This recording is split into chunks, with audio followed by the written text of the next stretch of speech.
Hello everyone, welcome to Abhipedia. हम रोशनी गौतम और आज की क्लास में हम फाइनेंस के एमसीक्यूज करेंगे। अगर आप revenue accountant and internal auditor की तैयारी कर रहे हैं और कोर्स आपको बाय करना है, कंप्लीट कोर्स जिसमें यहाँ पर लेक्चर के साथ आपको एमसीक्यूज भी मिलेंगे, तो आप इस पर्टिकुलर नंबर पर कॉल कर सकते हैं। नंबर है 7837773651। इस पर आप कॉल करेंगे, आपको पूरे लेक्चर के साथ एमसीक्यूज मिलेगा और यहाँ पर आप अपना मैक्सिमाइज कर सकते हैं अपनी तैयारी को। तो चलिए फाइनेंस के एमसीक्यूज में देखेंगे क्या है। पहला क्वेश्चन आपके स्क्रीन पर है, ये क्या है? What is the primary purpose of financial management? Okay, financial management का प्राइमरी पर्पस क्या होता है? मैक्सिमाइज प्रॉफिट, क्या फ़ायदा कमाना। Maximize share holder wealth, company ने शेयर बेचा, जिसने शेयर खरीदा दैट इज शेयर होल्डर, उसकी वेल्थ का कि लॉन्ग रन में उसको ज़्यादा रिटर्न मिलेगा। मिनिमाइज द कॉस्ट, मतलब कि एक्सपेंसेस, कॉस्ट लीजिए, एक्सपेंसेस लिख लीजिए वो। इंक्रीजिंग द सेल्स, ओके, तो क्या होगा? बेसिकली यहाँ पर स्टूडेंट आंसर हो जाएगी आपकी maximize share holder wealth. Okay, क्यों? आप बोलोगे मैक्सिमाइज प्रॉफिट भी तो होना चाहिए। बेसिकली किसी कंपनी को ज़रूरत हुई पैसे, उसने रेस किया, ओके, पैसे रेस किया, जिसने खरीदा, वहाँ पर उसकी क्या होगी? मैक्सिमम से मैक्सिमम उसकी रिटर्न मिले उसको। ओके, तो यहाँ पर देखिए वैल्यू ऑफ कंपनी अगर लॉन्ग टर्म में इंक्रीज होगी, उसके बाद डायरेक्टली बेनिफिट किसको होगा? शेयर होल्डर, जिसने पैसा लगाया है, ओके, जिसने शेयर्स को खरीदा है उसको होगा। ओके, तो बेसिकली आंसर क्या हो जाएगा? बी, उसके होगा। ओके, वो क्या है? सच एज इन्वेस्टमेंट, मार्केटिंग जो स्ट्रैटेजी होती है वो फाइनेंशियल डिसीजन लिया जाता है, कौन से? कैसे इन्वेस्टमेंट करना है, कैसे फाइनेंस करना है, ओके, कैसे कंपनीज की प्रॉफिट इंक्रीज करनी है, कैसे मार्केट वैल्यू इंक्रीज करना है, ये सब मार्केट स्ट्रैटेजी में होती हैं। तो maximize share holder wealth is a perfect answer और लॉन्ग टर्म में उसकी क्या होगी? मैक्सिमाइज होगी। अब किसी ने खरीदा है ना, और कंपनी की वैल्यू, अगर वेल्थ की वैल्यू या उसको प्रॉफिट इंक्रीज हुई, तो आफ्टर ऑल किसकी? जिसने खरीदा था उसको क्या प्रॉफिट ज़्यादा मिलेगा। तो आंसर आपका बी हो जाएगा, राइट। चलिए नेक्स्ट देखेंगे, what is the which of the following is a component of the capital structure? Capital मतलब एसेट, एसेट का कौन सा स्ट्रक्चर्ड है? देखिए, कैश है, इक्विटी है, इन्वेंट्री है, अकाउंट पेवेबल है। कैश को हम बोलते हैं liquidity. Okay, cash is liquidity, मतलब कैश इन हैंड होना चाहिए। कितनी जल्दी आप चीज़ों को खरीद पाते हैं, दैट इज कैश। कैश मतलब cash in hand means liquidity होनी चाहिए। इक्विटी, इक्विटी मतलब ऑनरशिप होता है। इन्वेंट्री, इन्वेंट्री मतलब स्टॉक होगा। और यहाँ पर पेवेबल, अकाउंट मतलब कि ये लाइबिलिटीज़ होती हैं। तो कौन सा कैपिटल स्ट्रक्चर होता है? एक एक करके इसको समझते हैं स्टूडेंट। इक्विटी, इक्विटी मान लीजिए कि कोई भी शेयर खरीदता है, वो दो होते हैं, एक इक्विटी शेयर होता है और एक प्रेफरेंस शेयर होता है। ओके, ये होता है, जो इक्विटी खरीदता है उसको ऑनरशिप मिलती है, उस कंपनी की ऑनरशिप मिलती है, उसको वोटिंग राइट मिलता है, बट उसको fix rate of return, fix dividend नहीं मिलता है। ओके, तो इक्विटी क्या है? ऑनरशिप ऑफ द कंपनी उसको मिलता है और ये कैपिटल स्ट्रक्चर्ड है। ओके, ये डेट भी है और इक्विटी, ये डेट के फॉर्म में भी और इक्विटी के फॉर्म में भी हो सकता है। जो इक्विटी है वो क्या करता है? इशू किया जाता है ताकि रेज किया जाए फंड, मतलब कि बेसिकली जो इन्वेस्टर होता है उसको पैसे की ज़रूरत होता है, तो शेयर सिक्योरिटीज़ को इशू करता है। अब किसी की मर्जी है कि उस कंपनी की उसको ऑनरशिप लेना है, उसको वोटिंग राइट लेना है, डिसीजन मेकिंग लेना है, या उसको फिक्स रेट ऑफ रिटर्न मिलना है। ओके, तो equity is all about ownership of the company. Okay, उस कंपनी की ऑनरशिप बताता है। अगर हम देखें स्टूडेंट, तो कैश, कैश क्या है? ये लिक्विडिटी है, ये कैपिटल नहीं है। ओके, लिक्विडिटी मतलब कि कितनी जल्दी आप अपने यूटिलिटी को सेटिस्फाई कर पा रहे हैं। इन्वेंट्री क्या होता है? ये स्टॉक में रखा जाता है ताकि जैसे ही डिमांड हो आप सप्लाई कर सके। और पेवेबल, ओके, ये तो लाइबिलिटीज़ है, ये एसेट हो ही नहीं सकता। तो अगर कैपिटल स्ट्रक्चर की बात करें तो इक्विटी होगी। ओके, इक्विटी होगी, तो आंसर आपका बी हो जाता है। क्यों कैश नहीं होगा, क्यों इन्वेंट्री नहीं होगा, ये मैंने आपको एक्सप्लेन किया है। चलिए नेक्स्ट क्वेश्चन पर मूव करेंगे। What does liquidity refer in finance? Liquidity का मतलब क्या होता है? ऑप्शन है हमारे पास एबिलिटी टू पे long term debt. Okay, liquidity इसीलिए होता है कि हम लंबे समय के जो हमारी लाइबिलिटीज़ है उसको हम पे कर सके। प्रॉफिटेबिलिटी ऑफ द बिजनेस ये होता है। कॉस्ट ऑफ कैपिटल होता है। डी है how easily an asset can be converted into a cash without significantly affecting it's price. Okay, तो कैश या लिक्विडिटी क्या होता है, कितनी जल्दी आप उसको अपनी नीड्स, अपने यूटिलिटी को क्या कर सकते हो, सेटिस्फाई कर सकते हो विदाउट उसके प्राइस। अगर मान लो कि अगर आपके पास 100 रुपये हैं, अगर आपने बैंक में डिपॉजिट कराया, फिक्स डिपॉजिट कराया, तो टाइम से पहले आप नहीं निकाल सकते। अगर निकालोगे तो आपको वो रिटर्न नहीं मिलेगा।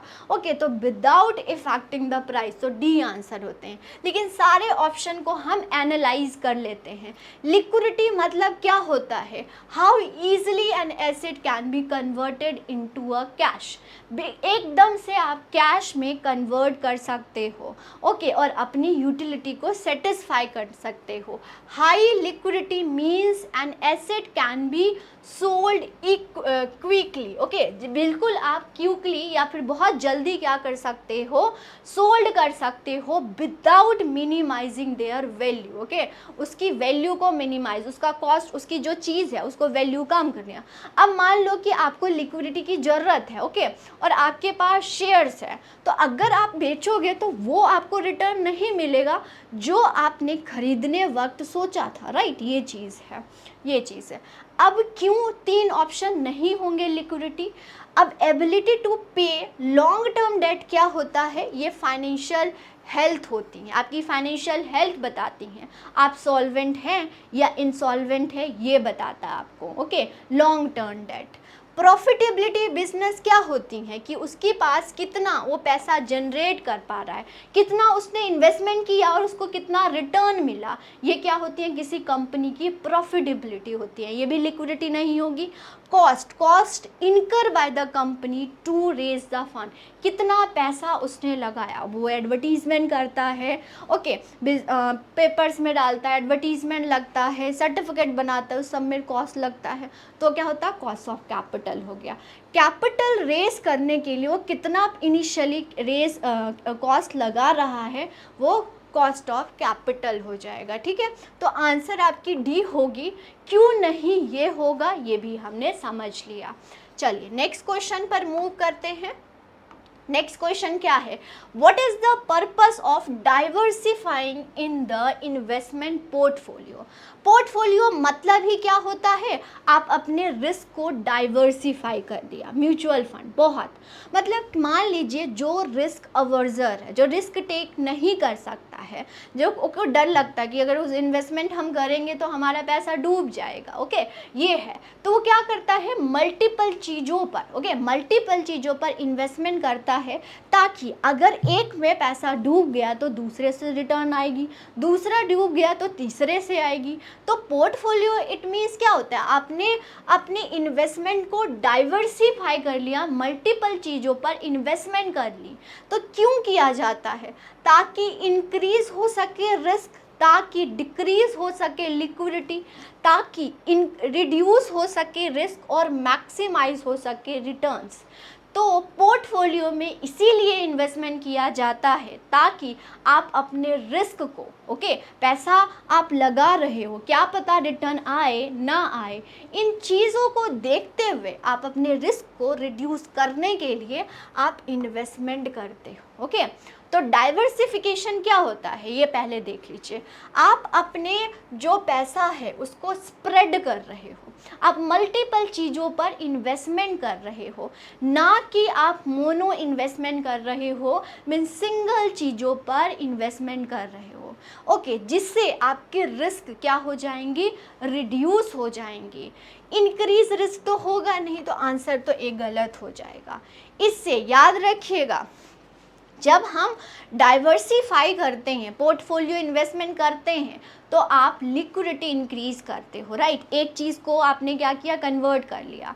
तो जब डाइवर्सिफाई करते हैं तो आपकी लिक्विडिटी क्या होती है, इंक्रीज हो जाती हैं। आप जल्दी से आप पैसा कोई चीज़ में, मान लो कि एक में ज़्यादा हो गया, ज़्यादा उसमें रिटर्न आ रहे, तो उसमें आप कन्वर्ट कर लो, जिसमें नहीं आ रहा उसको अभी रहने दो, होल्ड करके रखो। तो इससे लिक्विडिटी भी इंक्रीज होती है जब हम डाइवर्सिफाई करते हैं, और मैक्सिमाइज होती हैं रिटर्न्स। ओके, बहुत ज़्यादा फ्लक्चुएशन आप किसी एक पर करेंगे, या तो बहुत अमीर बन जाओगे या तो बहुत गरीब बन जाओगे। लेकिन डाइवर्सिफाई करते हैं तो आप अपने रिटर्न्स को वो मैक्सिमाइज भी कर सकते हो। तो डाइवर्सिफिकेशन से रिस्क को रिड्यूस किया जाता है, लिक्विडिटी भी इंक्रीज होती हैं, प्लस मैक्सिमाइज भी हम करते हैं रिटर्न। तो आंसर आपका क्या हो जाएगा, reduce risk. Okay, reduce risk.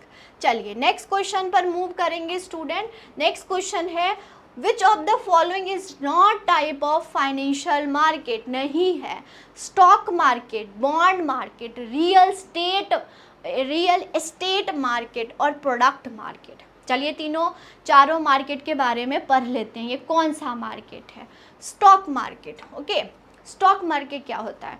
तो पहले फाइनेंशियल मार्केट क्या होता है? जिसके पास डेफिसिट पैसा है वो क्या होगा, वो रेज करेगा, और जिसके पास सरप्लस पैसा है वो क्या करेगा, खरीदेगा। ओके, तो ये दोनों मीट करते हैं, बाय करता है कोई और सेल करता है। वो कहाँ पर करता है? वो फाइनेंशियल मार्केट में करता है।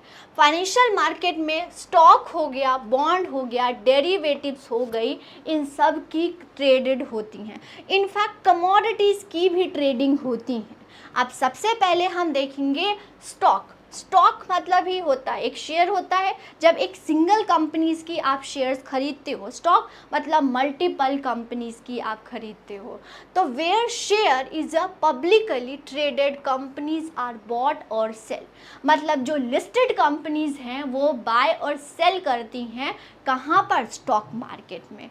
बॉन्ड मार्केट क्या होता है? ये भी डेट सिक्योरिटीज़, इसको डेट सिक्योरिटीज़ मार्केट होती है, और यहाँ पर भी इशू किया जाता है, और बॉन्ड पर normally fix rate of return मिलता है, और यूजुअली ये देखा जाता है कि गवर्नमेंट जो होती हैं वो बॉन्ड इशू करती हैं। ओके, बॉन्ड इशू करती हैं, जैसे टी बिल्स हो गया, ट्रेजरी बिल्स हो गया, कैश मैनेजमेंट बिल हो गया। नॉर्मली जो कंपनीज जो गवर्नमेंट है वो बॉन्ड इशू करती है, कंपनीज भी कर सकती हैं, बॉन्ड क्या सरकार करती हैं। आजकल जो स्टूडेंट चल रहा है रियल एस्टेट मार्केट, आप फिजिकली जो आपकी बिल्डिंग्स हैं, ओके, उसको भी बाय और सेल कर सकते हो। वो किसके थ्रू?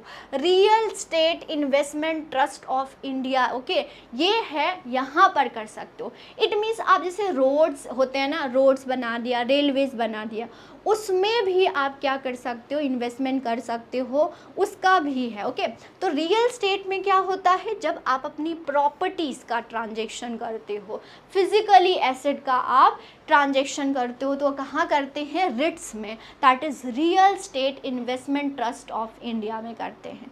प्रोडक्ट मार्केट क्या होता है? ये तो आपके गुड्स एंड सर्विसेज हुआ, ये शेयर्स या फाइनेंशियल मार्केट का पार्ट नहीं है। तो आपका आंसर क्या हो जाएगा? प्रोडक्ट, जो कि कौन से ऑप्शन में है? डी है। ओके, ये हो गया। ओके, क्लियर है स्टूडेंट? चलिए नेक्स्ट देखेंगे। Which of the following is the considered as a primary market transaction? तो प्राइमरी और सेकेंडरी मार्केट अभी हम पढ़ लेंगे। प्राइमरी मार्केट ट्रांजेक्शन कौन सा नहीं है? Buying share from a stock exchange, आप शेयर को बाय करते हो मल्टीपल कंपनीज की, ओके, स्टॉक एक्सचेंज में। ओके, फिर आ जाते हैं company issue new share to the public, लग तो रहा है। Selling bond on the secondary market, trading option and future, ये डेरिवेटिव मार्केट्स होती हैं। ओके, तो देखते हैं आंसर क्या होगा। प्राइमरी एंड सेकेंडरी मार्केट पढ़ लेते हैं पहले। प्राइमरी मार्केट वो मार्केट होता है जहाँ पर एक कंपनी इन्वेस्टर को बाय सेल करती हैं। ओके, जब एक कंपनीज इन्वेस्टर को सेल करती हैं सिक्योरिटीज़, तो कौन से मार्केट में करती हैं? Primary market. The securities are issue by the companies और entity are sold to the investor, तो वो कहाँ होगा? प्राइमरी। तो डील किसके बीच में हो रहा है? कंपनीज और इन्वेस्टर के बीच में हो रहा है। जब ऑलरेडी जो मार्केट में है सिक्योरिटीज़, वही इन्वेस्टर टू इन्वेस्टर क्या होगी, बाय और सेल किया जाएगा, तो उसको सेकेंडरी मार्केट में बोला जाता है।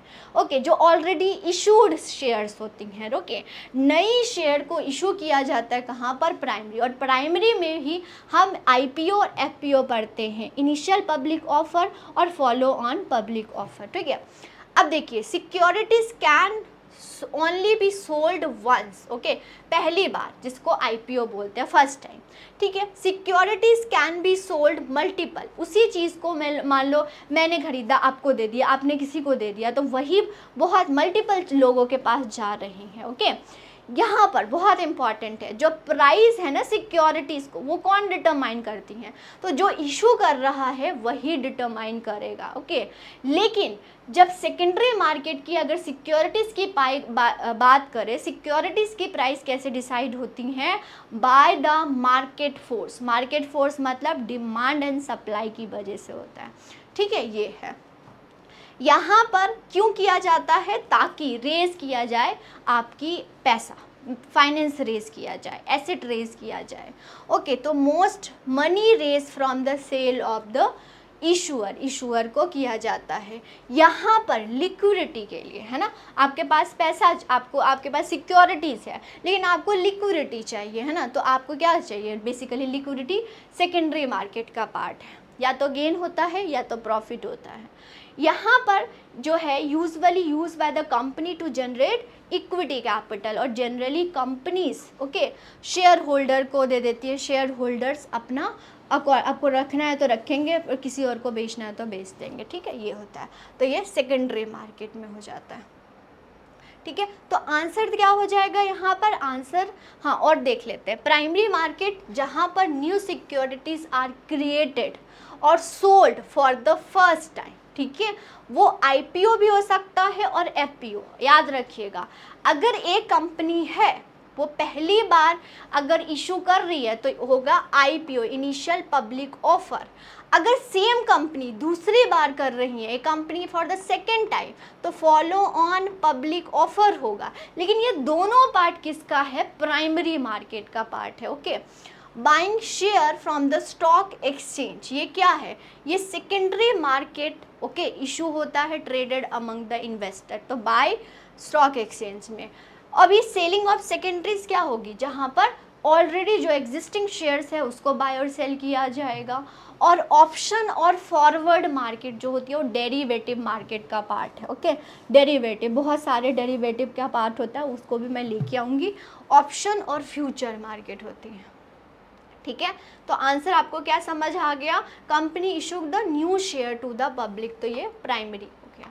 डिफरेंस भी समझ आ गया स्टूडेंट। नेक्स्ट देखेंगे, which of the following financial instrument is traded in the bond market.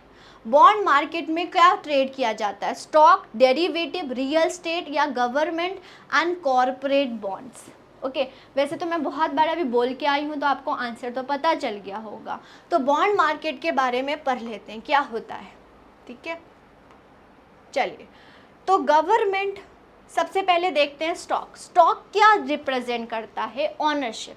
अगर आप स्टॉक में क्या करते हैं, इन्वेस्टमेंट करते हैं, तो आप ऑनरशिप ऑफ द कंपनीज होते हैं। ओके, आप होल्डर ऑफ दैट कंपनीज होती हैं। प्रॉफिट, कंपनी के प्रॉफिट पर आपका भी हक होता है। ओके, हक होता है, लेकिन ये बॉन्ड मार्केट का पार्ट नहीं है, स्टॉक मार्केट का पार्ट है।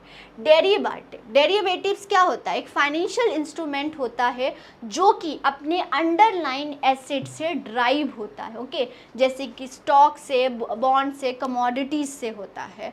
ओके, ये होता है, जो ये भी बॉन्ड मार्केट का पार्ट नहीं है, यहाँ पर स्टॉक में ही ये डेरिवेटिव्स होते हैं। ठीक है, स्टॉक कैन बी एसेस ओवर द काउंटर मार्केट। ठीक है, नेक्स्ट देखेंगे government and corporate. Okay, government और कॉरपोरेट मतलब कि यहाँ पर फिक्स रेट, गवर्नमेंट को अपनी ऑनरशिप नहीं देनी, सरकार अपने में क्या दे सकती है, ऑनरशिप दे सकती है, बोलती है आधा सरकार आप भी चलाओ, नहीं। तो गवर्नमेंट यूजुअली बॉन्ड इशू करती हैं। ओके, बॉन्ड इशू करती हैं और fix rate of return, periodic interest rate pay करती हैं। Bonds are traded in bond market में किया जाता है और इसको डेट मार्केट और क्रेडिट मार्केट भी बोला जाता है।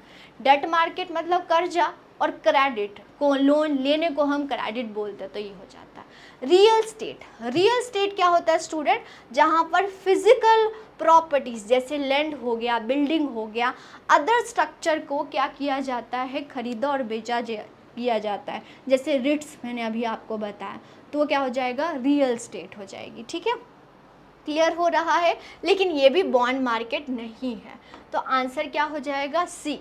गवर्नमेंट और कॉर्पोरेट भी इशू करती हैं, अगर उसको फिक्स रिटर्न चाहिए, ओके फिक्स रिटर्न उसको किसी को देना है तो चलो बॉन्ड कर लो। ठीक है, तो यूजुअली नॉर्मली देखा जाता है कि सरकार करती है, इसीलिए सरकार की जितनी भी होती हैं बॉन्ड लिखा होता है, sovereign bond, sovereign green bond, sovereign आपकी आजकल जो चल रहा है इलेक्टोरल बॉन्ड्स हो गए, ये चलती हैं, इन्फ्लेशन इंडेक्स बॉन्ड हो गया, ये सब क्या होता है, गवर्नमेंट की होती हैं। ठीक है, चलिए नेक्स्ट क्वेश्चन देखेंगे। Which of the following is the primary role of stock market? क्या रोल होता है stock market to facilitate the buying and selling of bond, to enable the companies to raise the capital by selling share to the investor, to trade currencies, to manage the interest rate। तो stock market, okay यहाँ पर जो stock market हैं, जो NSC और BSc यहाँ पर companies listed होती हैं, ये क्यों होती हैं? ताकि कंपनीज रेस कर सके मनी, ओके कंपनीज रेस कर सके और वो इन्वेस्टमेंट करे, और इन्वेस्टमेंट करेगा तो हमारी कंट्री का वेलफेयर होगा, राइट? ये है, तो आंसर आपको पता चल गया। अब अदर ऑप्शंस को भी देख लेते हैं। स्टॉक मार्केट जहाँ पर बाय और सेल किया जाता है और ऑनरशिप दिया जाता है जो खरीदता है, ओके शेयर होल्डर जो होता है। नेक्स्ट देखेंगे, अब उसका जो प्रॉफिट होगा ना, फ्लक्चुएशन होगी, वो कंपनीज की प्रॉफिट पर डिपेंड करेगा कि ऊपर जा रहा है नीचे जा रहा है, वो डिपेंड करेगा। अगर देखें next, to facilitate the buying and selling, ये कहाँ पर होता है? बॉन्ड मार्केट में होती है। करेंसी कहाँ होती है? फॉरेन एक्सचेंज मार्केट, जिसको फॉरेक्स मार्केट के नाम से भी जानते हैं, करेंसीज जहाँ पर बाय और सेल किया जाता है। इंटरेस्ट रेट, इंटरेस्ट रेट कौन मैनेज करता है? अभी हम मॉनेटरी पॉलिसी में पढ़ के आए हैं, सेंट्रल बैंक करता है, तो आंसर आपका क्या हो जाएगा? बी आंसर हो जाएगा। ठीक है, चलिए नेक्स्ट देखेंगे। ओके, तो इतना हमने क्वेश्चन कर लिया related to finance MCQ. Hope आप सभी को अच्छे से समझ आया होगा। नेक्स्ट क्लास में मैं मिलूंगी नए क्वेश्चन नए कंसेप्ट के साथ। आप सभी का धन्यवाद, थैंक यू।